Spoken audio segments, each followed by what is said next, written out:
দাদা হুজুরকে ফলো করলে, শুধু দাদা হুজুর নয়, একজন আল্লাহর ওলিকে ফলো করলে টোটাল ইসলামের জিনিস আপনি তারার মধ্যে আপনি পেয়ে যাবেন। জোরে বলুন। দাদা হুজুরের হাত, আল্লাহর ওলিদের হাত ইসলামিক আইন অনুযায়ী চলতো, ইসলামের বাইরে নয়। দাদা হুজুরের পা, আল্লাহর ওলিদের পা ইসলামিক আইন অনুযায়ী চলতো। তিনাদের কথা ইসলামিক আইন অনুযায়ী চলতো, যে তিনাদের চাল চলন, খাওয়া দাওয়া, ওঠা বসা সব ইসলামিক আইন অনুযায়ী চলতো। তাই তিনারা এত বড় বড় আল্লাহর ওলি হয়ে গেছিলেন। জোরে বলো। মুসলমানের ঘরে ছেলে মেয়েরা, পাড়া তরুণেরা, আয়ামা নওজওয়ান যুবকেরা, পর্দার অন্তরালে মা বোনেরা, এ আমার নবী প্রেমিকেরা, তাই আপনাদের জানিয়ে দেয়, আজ আপনারা এই মাহফিলটা যেমন দাদা হুজুরের স্মরণে করেছে, আপনারা আবার দাদা হুজুরের পাশাপাশি আপনাদের এই গ্রামের, এই পাড়ার, এই এলাকার কবরবাসীদের রুহের মাগফিরাতের জন্য এই মাহফিলটা আপনারা করেছে। তাই আমি আসিম বিল্লাহ আপনাদের জানিয়ে দিয়ে যায়, এ যুবকেরা, মুজাদ্দিদুজ্জামান দাদা হুজুর পীর কেবলা তিনি যেমন একজন আল্লাহর ওলি ছিল, কিন্তু আপনাদের জানিয়ে দিয়ে যায়, আপনারা জানেন কিনা জানি না, আপনাদের এই গ্রামে, আপনাদের পাড়ায়, এই এলাকার কর্মস্থল আল্লাহর ওলি শুয়ে আছে, আল্লাহর ওলি শুয়ে আছে।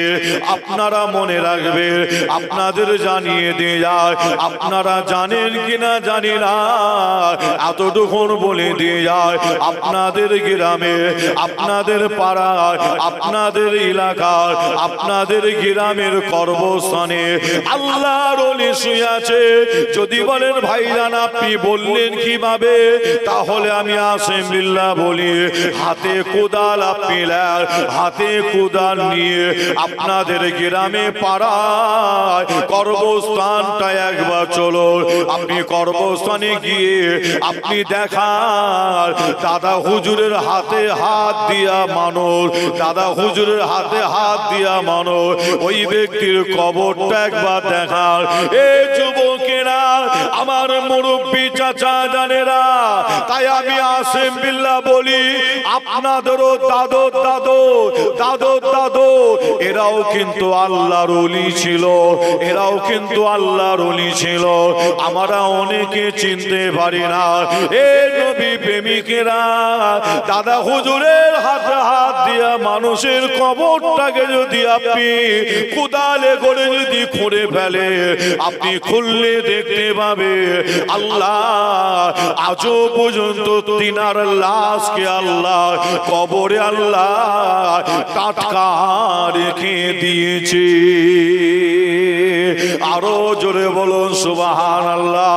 এ নবী প্রেমিকেরা, আল্লাহর ওলির মহাব্বতে আপনারা দুয়ার মাহফিলটা করেছে, তবে আপনাদের জানিয়ে দেয়া, আল্লাহর ওলির হাতে হাত যারা দিয়েছিল, দাদা হুজুরের হাতে হাত যারা দিয়েছিল, মনে রাখবে আল্লাহ পাক তাদের পরিবর্তন করে দিয়েছিল।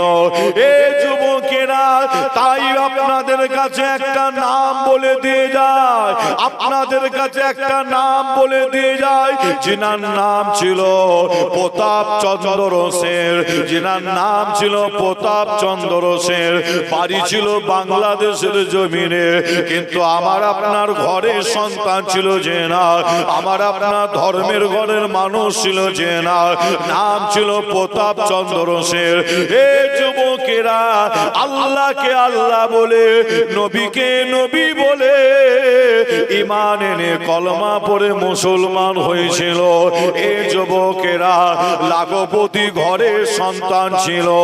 এ নবী প্রেমিকেরা, মুজাদ্দিদুজ্জামান দাদা হুজুরের হাতে হাত দিয়েছিল।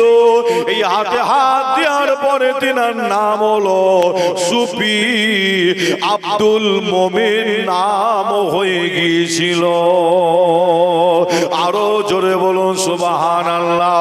এ নবী প্রেমিকেরা, নাম হলো সুফি আব্দুল মোমেন। দাদা হুজুরের হাতে হাত দেওয়ার পরে ভোরভোরা ফিরাবো বাক্কার দাদা হুজুর পীর কেবলায় সময় বলেছিল, যাও জঙ্গলে চলে যাও, এ সুফি আব্দুল মোমেন যাও জঙ্গলে চলে যাও, জঙ্গলে গিয়ে আল্লাহর ইবাদত নামাজ পড়ো, আল্লাহকে খুশি আল্লাহকে রাজি করো। এ যুবকেরা, সুফি আব্দুল মোমেন সাহেব হুজুর জঙ্গলে গিয়ে একটা বছর দুটো বছর নয় 22টা বছর ওই জঙ্গলে আল্লাহর ইবাদত করেছিলেন।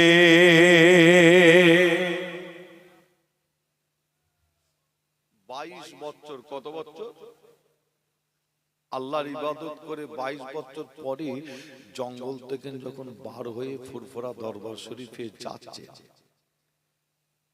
ফুরফুরা দরবার শরীফে দাদা হুজুরের সাথে দেখা করবে, পীরের সাথে দেখা করবে। ফুরফুরা দরবার শরীফে যখন গেলে পীরের সাথে দেখা করতে, যে মুফতি আজম মেজলা হুজুর পীর কেবলার সাথে দেখা হলো। মুফতি আজম মেজলা হুজুর দাদা হুজুরের মেজ ছেলে।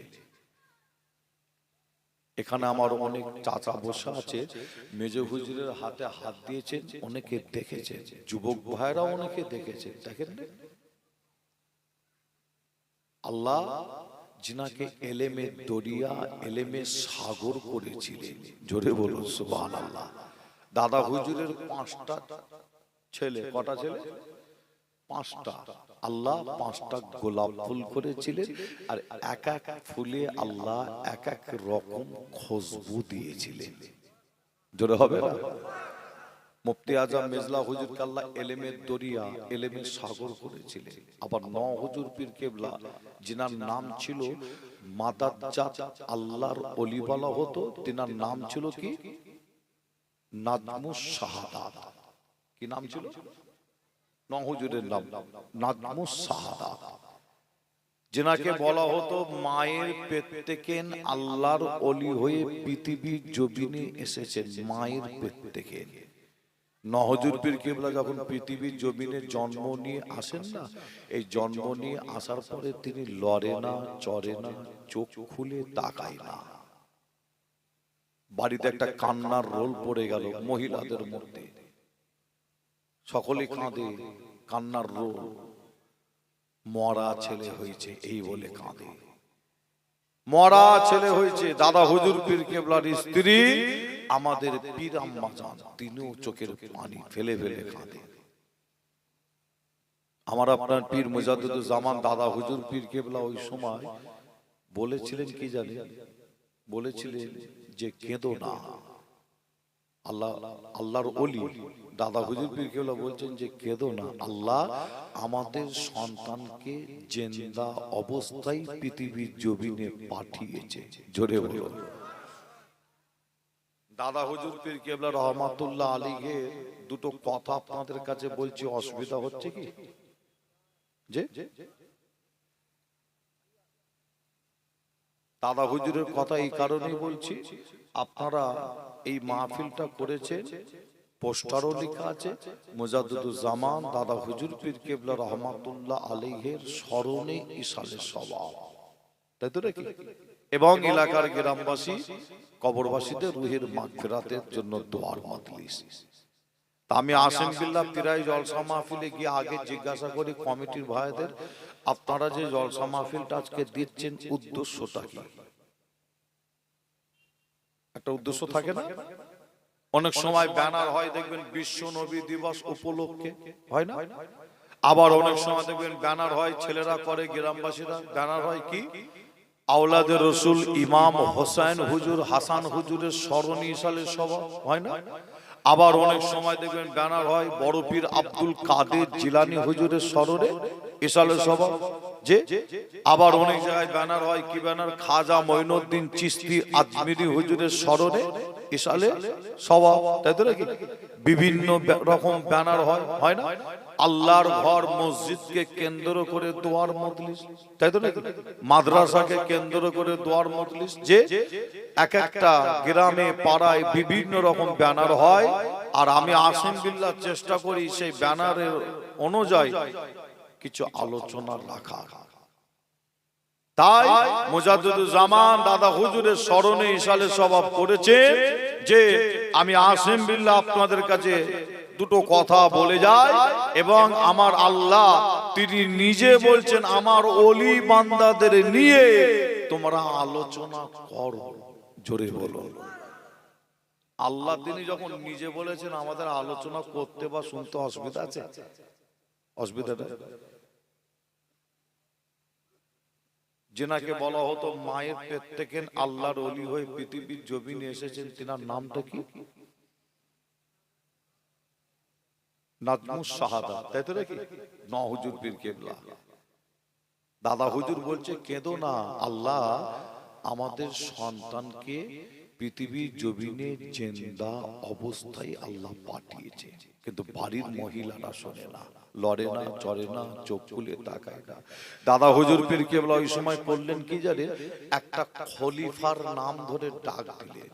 ওই সময় একটা খলিফা, দাদা হুজুরের খলিফা আপনারা কজনের নাম জানেন? অনেক খলিফা ছিল না দাদা হুজুরের? ছিল তো নাকি?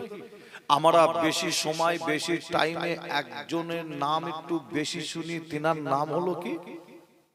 আল্লামা রুহুল আমিন সাহেব হুজুর, তাই তো নাকি? বসিরহাটের জমিনে শুয়ে আছে, এত এলেম শিক্ষা তিনি করেছিলেন। আল্লাহু আকবার। দাদা হুজুর পীর কেবলা তিনি নিজে আল্লামা রুহুল আমিন সাহেব হুজুর যখন হেঁটে আসতে, দাদা হুজুর পীর কেবলা আল্লামা রুহুল আমিন সাহেব হুজুরকে দেখে উঠে দাঁড়িয়ে সম্মান দিতেন। পীর উঠে পড়তেন, দাদা হুজুর উঠে পড়তেন। আল্লামা রুহুল আমিন সাহেব হুজুর বলতেন হুজুর আপনি আমার পীর, আপনি উঠে দাঁড়ান, আমাকে একটু কেমন লাগে। দাদা হুজুর এই সময় বলতেন বাবা রুহুল আমিন, আমি তোমাকে দেখে উঠিনি, আমি তোমাকে দেখে উঠিনি, তোমার মধ্যে যে এলেমটা আছে ওই এলেমকে দেখে আমি আবু বকর উঠে দাঁড়িয়ে সম্মান দিই। জোরে বলো কি এলেম! আল্লাহু আকবার। আর সেই রুহুল আমিন সাহেব হুজুরের নামে বিভিন্ন রকম পোস্টার হ্যান্ডবিল পর্যন্ত ছাড়া হয়েছিল, হয় না? হয় না? কত রকম পোস্টার। একটা পোস্টার নেটে আমি পড়ছিলাম, পড়লে না রক্ত একদম মাথায় উঠে যাবে। আল্লাহর ওলির বিরুদ্ধে এমন এমন কিছু কথা লিখেছে, বলছে আল্লামা রুহুল, ওতে লেখা আছে, আমার মোবাইলে পোস্টারটা আমি পড়ছিলাম, বহু পুরাতন পোস্টার। ওতে লিখছে যে রুহুল আমিন তিনি সিগারেট খেত। জোরে বলবেন না নাউজুবিল্লাহ। এমন কথা লিখেছে ওর মধ্যে। পুটিমারি বলে একটা কি জায়গা আছে ওইদিকে, কোথা বলছে ওখানে নাকি কত বিঘে জমি নাকি বন্ধক দিয়ে তিনি নাকি খেয়েছে। জোরে বলবেন না নাউজুবিল্লাহ। হ্যাঁ, আবার বলছে আল্লামা রুহুল আমিন সাহেব হুজুর তিনি যখন ইন্তেকাল করছেন, দুনিয়া থেকে বিদায় নিচ্ছেন, তিনি ঈমান হারা হয়ে নাকি মারা যাচ্ছিল। ফুরফুরা শরীফ থেকে, আমি নাম বলছি না, ফুরফুরা শরীফ থেকে কোন একজন হুজুর নাকি ফয়েজ দিয়েছে, ফয়েজ দিতে আল্লামা রুহুল আমিন সাহেব হুজুর নাকি আবার ঈমানটা নাকি ফিরে পেয়েছে। জোরে বলবেন না নাউজুবিল্লাহ। চিন্তা করো, অনেক কথা, এমন এমন কথা ইস্তারে লেখা আছে এই মাইকে বলা যাবে না। সে আল্লামা রুহুল আমিন সাহেব হুজুরকে দাদা হুজুর উঠে দাঁড়িয়ে সম্মান দিত, যে আল্লাহর ওলি, তিনিও আল্লাহর ওলি আল্লামা রুহুল আমিন সাহেব হুজুর, তিনার বিরুদ্ধে এমন এমন ইস্তাহারে কথা লেখা হলো, বক্তব্য লেখা হলো, হুজুরকে ছোট করা হলো, গালি দেওয়া হলো, যে আপনারা লক্ষ্য করলে দেখবেন তিনারাই আবার আজকে আল্লামা রুহুল আমিন সাহেব হুজুরকে ঢাল করেছে, ঢাল ঢাল করে, যে অল ইন্ডিয়া সুন্নাতুল জামাতকে ওড়ানোর একটা প্ল্যান করছে। আবার তাদের সাথে আবার কিছু খাদেমা হয়েছে, বুঝতে পারছেন? খাদেম, খাদেম সেজে এই একটা দল হয়ে কিন্তু আল্লামা রুহুল আমিন সাহেবকে তারা খুব মাথায় তুলছে, খুব মাথায় তুলছে, সম্মান দিয়ে না একদম অল ইন্ডিয়া সুন্নাতুল জামাত সংগঠনকে শেষ করার একটা প্ল্যান করছে। দাদা হুজুরকে, আল্লামা রুহুল আমিন সাহেব হুজুরকে সামনে রেখে আপনাদের ভাই ছেলে হিসাবে বলি, আপনাদের এই গ্রামে পাড়ায় নিশ্চয়ই আপনারাও অল ইন্ডিয়া সুন্নাতুল জামাত এই সংগঠনটার নাম কিন্তু নতুন শুনছেন বলে মনে হচ্ছে না। নতুন শুনছেন কি? আপনারাও শুনেছেন, আপনারা অনেকে অল ইন্ডিয়া সুন্নাতুল জামাতের সাথে যুক্ত আছেন, আবার অনেকে আপনারা নাই। যে আপনারা যারা ভালো মনে করছেন আছেন, যেনারা ভালো মনে করেন নেই, আবার আপনারা ভালো মনে করলে থাকবেন, তাই তো নাকি? যে আপনাকে যে থাকতেই হবে এরকম কোনো ব্যাপার নেই। মন গেছে আছে, অনেকে মন জানে নেই। বিরোধিতা যদি করতে হয় গঠনমূলক করো না, ঠিক না? বল, এটাও তো বলতে হয়। আপনাদের এই পাশে একটা বড় মাদ্রাসা আছে না? আছে না? নাই পাশে তো নাকি মহিলা মাদ্রাসা একটা নাই জীবনতলায় আছে তো?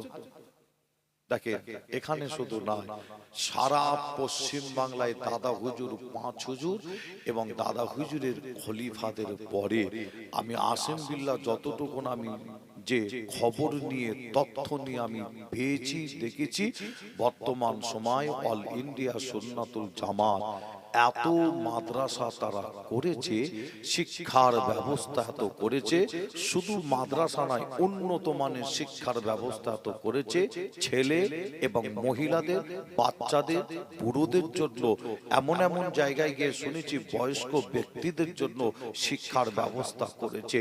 যে এই যে শিক্ষার ব্যবস্থা তিনারা এতটা তিনারা আগিয়ে গেছে, আমার মনে হয় বর্তমান সময় দ্বিতীয় কোন সংগঠন আর পশ্চিম বাংলায় নাই।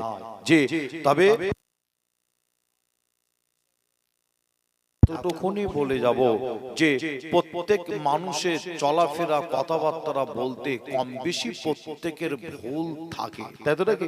ভুল হয়, ভুল থাকে। যে তবে সেই ভুলগুলোকে আপনার যে প্রকাশ্য বিরোধিতা না করে একটা জায়গায় বসে আলোচনা করে সেটাকেও আবার সংশোধন করা যায়, কি যায় না? যে তবে আপনাদের ছোট ভাই ছেলে হিসাবে আমি আসিম বিল্লাহ সিদ্দিকী আপনাদের জানাই, বর্তমান সময় পরিস্থিতির দিকে খেয়াল করে আমি দেখলাম যে ভারতবর্ষের পরিস্থিতি, কখনো বলা হয় খাজা হুজুরের মাজার ভাঙা হবে, কখনো বলা হয় যে অমুক মসজিদ খোঁড়া হলে ওই জিনিসটা পাওয়া যাবে, আবার কখনো বলে অমুক জায়গায় আদিনা মসজিদ যদি খোঁড়া হয় ওই জিনিসটা পাওয়া যাবে। যে আপনারা পরিস্থিতি নিশ্চয়ই আমার থেকে ভালো বোঝেন, তাই আমি আসিম বিল্লাহ সিদ্দিকী চিন্তা করলাম কম বেশি মানুষের চলাফেরা, কাজ কারবার করতে গিয়ে কম বেশি ভুল হতেই পারে, সেটা নিজেদের মধ্যে মিটিয়ে যদি একটা জায়গায় যদি মুসলমান আমরা আসতে পারি, ইনশাআল্লাহ মসজিদ দখল করা তো দূরের কথা, মসজিদের একটা ইট খোলার ক্ষমতা তখন পশ্চিম বাংলা অর্থাৎ ভারতের জমিনে কারো হবে না। একবার জোরে বলুন। আপনার সাথে আর এক ভাই যদি দ্বন্দ্ব থাকে একই পাড়ার, সারা জীবন রাখা ভালো না মিটে যাওয়া ভালো? ভালো না? কেউ বলবে কি খারাপ? যে কেউ বলবে না। একটা মুসলমান আর একটা মুসলমানের মধ্যে দ্বন্দ্ব থাকলে অবশ্যই সেটাকে মিটিয়ে নাও, মিল মহব্বতে থাকো, তাই তো নাকি? আপনারা আবার বলবেন ভাই আপনাদের তো মুরব্বীরা আছে অনেক, আপনারা ভাইপো হয়ে এরকম করছেন, মুরব্বীরা আছে। আপনার প্রশ্ন উত্তর আমার কাছে সুন্দর আছে। কি প্রশ্নের উত্তর? অনেকে বলছে মুরব্বী মুরব্বী। আচ্ছা আপনারা বলেন আল্লামা পীর আবু ইব্রাহিম সিদ্দিকী বড় হুজুর পীর কেবলার ছেলে, তিনি কি মুরব্বী ছিলেন না? কি ছিলেন না? আবু ইব্রাহিম সিদ্দিকী যাদেরকে দেখেছেন, যে আমি একটা নাম বললাম, আরো 7 থেকে 10টা নাম বলতে পারি, অলরেডি অল ইন্ডিয়া সুন্নাতুল জামাতের ওলামা হযরতদের সঙ্গে মুরব্বিরা জলসা করেছে, অনেকে আবার এখনো করে। একটা নাম বললাম, তিনিও তো মুরব্বি ছিলেন। আমরা মুরব্বি ছাড়া আমরা কিন্তু চলি না। আসিম বিল্লাহ সিদ্দিকী মুরব্বিদের ফলো করে চলে, তাই মুরব্বিরাও ছিল, আসিম বিল্লাহ সিদ্দিকীও আছে। যে আর আমি চিন্তা ভাবনা নিয়ে আগাচ্ছি, আমরা যেন একটা জায়গায় হতে পারি। আল্লাহ আমাদের সকলকে একটা প্ল্যাটফর্মের নিচেই ছাতার তলায় আল্লাহ আসা তৌফিক দান করেন। জোরে বলুন আল্লাহুম্মা আমিন। যেনারা ভুল বুঝছে আমি তাদের বিরুদ্ধে কোনো কথা বলবো না, তবে মানুষকে বোঝানোর জন্য কিছু কিছু জায়গায় একটু আপনার বলে ফেলেছি, যে তবে সত্যটা আমি বলেছি, মিথ্যার আশ্রয় আসিম বিল্লাহ সিদ্দিকী নাইনে যে সত্য কথা অনেক জায়গায় বলে ফেলেছি। তবে এতটুকুন বলে যায়, যারা বুঝতে পারছে না, অর্থাৎ বুঝেও যারা বুঝতে পারছে না, তাদের জন্য পীরের ঘরের বাচ্চা হিসাবে দোয়া চাই, আল্লাহ তাদের বুঝার তৌফিক দান করেন, আর আল্লাহ আপনি তাদের হিদায়াত দান করেন। জোরে বলুন আল্লাহুম্মা আমিন। আর একটু জোরে হবে না?